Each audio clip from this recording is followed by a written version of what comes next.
captures the uncomfortable side of the psyche. Please welcome Claire Hawkins.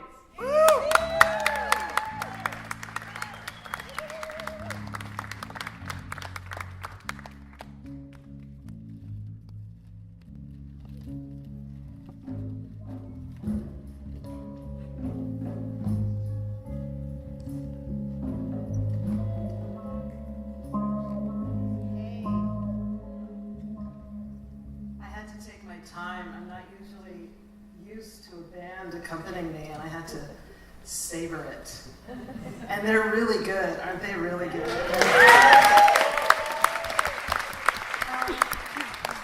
I'm not usually allowed to be near these, but I think it'll be okay.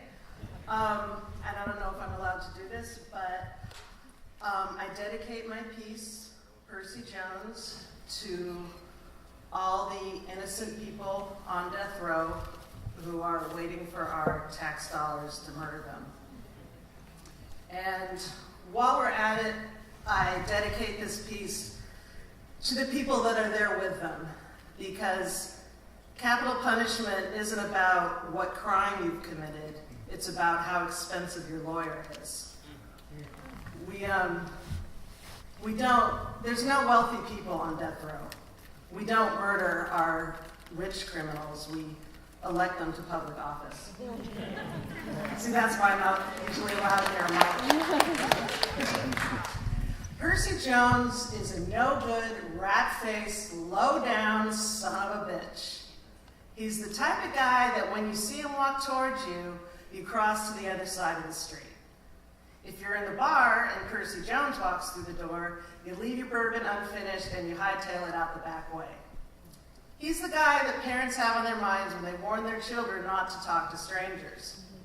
Percy Jones has never done a good deed in his whole life, and I hope he lives to a ripe old age. When Percy Jones was a child, he hung his sister's cat on the clothesline and shot off its face with a BB gun.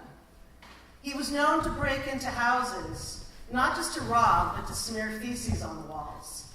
He also caught the neighbors' dogs and attached firecrackers to their collars. Percy Jones doesn't have a kind soul in his whole body, and I hope, achingly hope, that I never hear of him taking his last breath. When Percy Jones was in school, he was not a successful student. Aggression and intimidation were his only skills. In high school, he roamed the hallways with raging fists, bashing lockers. Frightened and shamed students, terrified of crossing his path, were known to wet themselves rather than risk the hallway to the bathroom. Cruelty runs fast and potent through his veins, and I treasure the life of Percy Jones more than I treasure the lives of all my loved ones put together. Percy Jones has never married or had a girlfriend. His face is as ugly as his soul. Even when he's waiting ill-begotten bills, women buy their own drinks, do their own drugs. Still, he has fathered children with women who, with meth-infused systems or whiskey-soaked brains, were at the wrong place in the wrong time. No mother, however, has destroyed her child's happiness by telling him that he is the spawn of Percy Jones. He is cruel, he is vindictive, he is deplorable, and I pray to God every hour of the day to preserve the life of Percy Jones. Outside, people carry posters and sing hymns to protect the life of Percy Jones.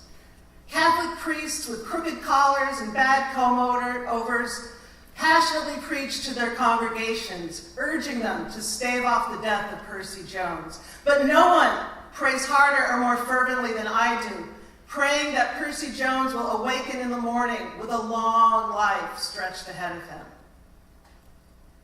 And as I sit in my 8x10 with a broken stainless steel putrid toilet in the corner, I know that his day has come. And as I sit in my 8x10, put here by a mistaken eyewitness and a Vicodin-glazed, incompetent public defender, I know that he is eating his last meal of Slim Jims and Dr. Pepper.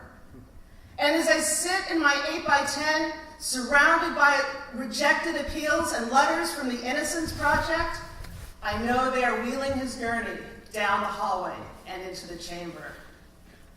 And as I sit in my 8x10, whose cold and indifferent walls will surround me for the rest of my life, I know that they are slipping in the needle that will send Percy Jones to the fiery embrace of hell. And as I sit in my 8x10 that extinguishes dreams and harbors only sorrow, I know that I'm next. Next in line to that rat-faced, no-good, low-down son of a bitch, Percy Jones.